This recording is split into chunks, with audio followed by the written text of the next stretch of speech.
ailleurs en Afrique francophone.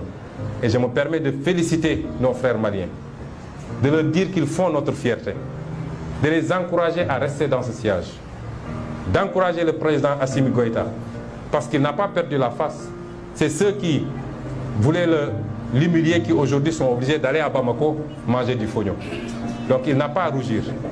Et nous lui disons que nous l'encourageons et qu'il doit continuer à rester très proche de son peuple. Parce qu'en politique, il n'y a que cette réalité. Il faut faire de la politique pour son peuple. Qu'il ne se détourne jamais de cet objectif.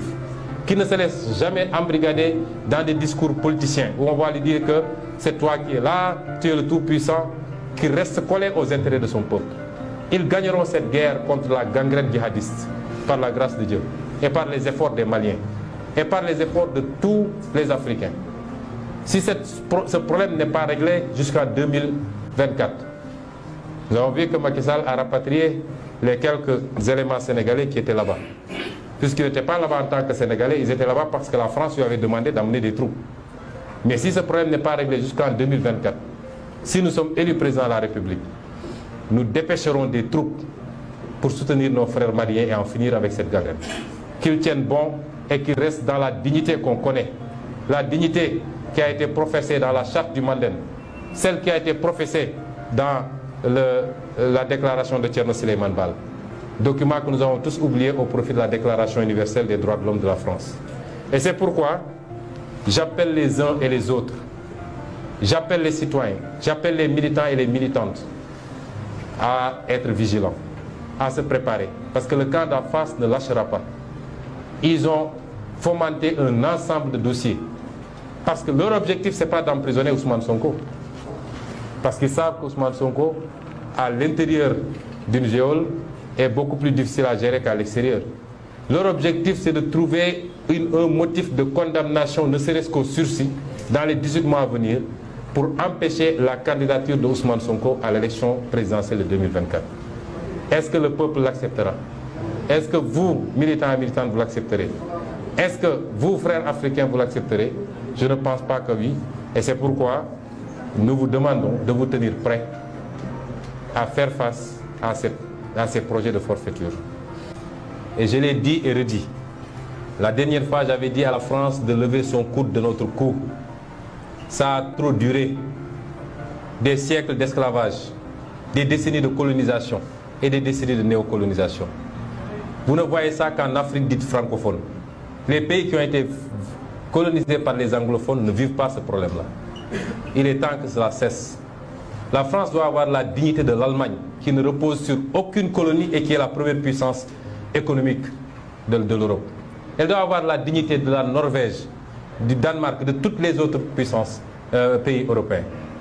Elle doit avoir la dignité de voler de ses propres ailes enfin et de continuer de sucer le sang de ses ex-colonies. Si c'est ça, ne pas aimer la France, je ne l'aime pas. Et ce discours n'est pas dirigé contre le peuple français. Il est entendu, écouté, mais il est dit surtout par beaucoup d'acteurs politiques, d'intellectuels, d'universitaires en France. Il est dit par une bonne partie du peuple français. Ce n'est pas un antagonisme entre nous et le peuple français, il faut qu'on se comprenne bien.